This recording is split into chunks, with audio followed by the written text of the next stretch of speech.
Hello guys, how are you? Hope you all are doing well. Today I'm back with one of the most interesting video. In this video tutorial guys, I'm going to show you one of the most amazing feature of the WhatsApp.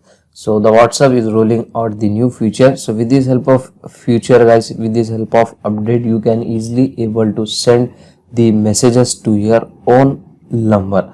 So first you need to update the WhatsApp. Open the Google Play Store and here you need to search the WhatsApp. After searching, just you need to update the WhatsApp. Okay, after updating you will get this feature.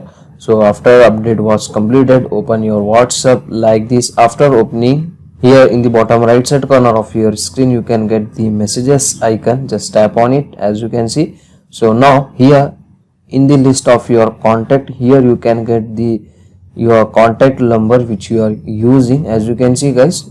So if you want to message yourself, just tap and open on your number.